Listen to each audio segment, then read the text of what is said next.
जय श्री कृष्ण। कृष्ण जी और गोपियों की रोचक कथा।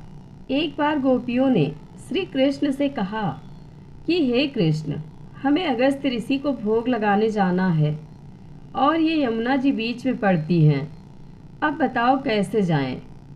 भगवान कृष्ण ने कहा कि जब तुम यमुना जी के पास जाओ तो कहना, हे यमुना जी, अगर श्री कृष्ण ब्रह्मचारी हैं तो हमें रास्ता दो।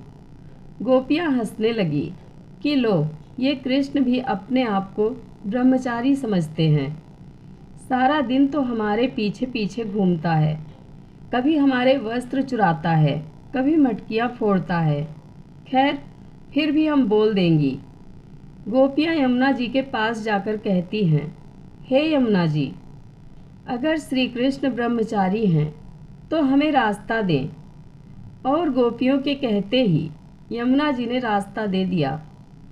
गोपियाँ तो सन्न रह गईं। ये क्या हुआ? कृष्ण ब्रह्मचारी? अब गोपियाँ अगस्त ऋषि को भोजन करवा कर वापस आने लगीं। तो अगस्त ऋषि से कहा कि अब हम घर कैसे जाएं? यमुना जी बीच में हैं। अगस्त ऋषि ने कहा कि तुम यमुना जी को कहना कि अगर अगस्त जी निराहार हैं तो हमें रास्ता दे। गोपियाँ मन में सोचने लगी कि अभी हम इतना सारा भोजन लाई सो सब गटक गए और अब अपने आप को निराहार बता रहे हैं। गोपियाँ यमुना जी के पास जाकर बोली, हे यमुना जी, अगर अगस्त ऋषि निराहार हैं तो हमें रास्ता दे। और यमुना जी ने रास्ता दे दिया। गोपियाँ आश्चर्य करने लगी कि जो खाता है वो निराहार कैसे हो सकता है, और जो दिन रात हमारे पीछे पीछे फिरता है वो कृष्ण ब्रह्मचारी कैसे हो सकता है।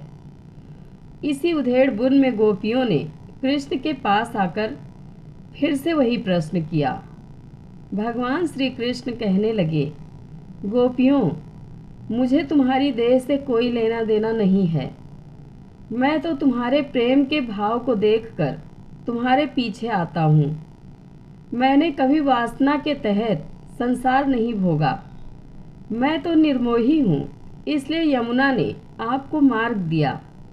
तब गोपियाँ बोली, भगवान मुनिराज ने तो हमारे सामने भोजन ग्रहण किया, फिर भी वो बोले कि अगस्त आजन्म उपवासी हूँ तो हे यमुना मैया मार्ग दें। और बड़े आश्चर्य की बात है कि यमुना ने मार्ग दे दिया। श्री कृष्ण हंसने लगे और बोले कि अगस्त आजन्म उपवासी हैं। अगस्त मुनि भोजन ग्रहण करने से पहले मुझे भोग लगाते हैं और उनका भोजन में कोई मोह नहीं होता। उनको कतई मन में नहीं होता कि मैं भोजन करूं या भोजन कर रहा हूं। वो तो अपने अंदर रह रहे मुझे भोजन करा रहे होते हैं। इसलिए वो आजन्म उपवासी हैं। जो मुझसे प्रेम करता है, मैं उनका सच में ऋणी हूँ। मैं तुम सबका ऋणी हूँ।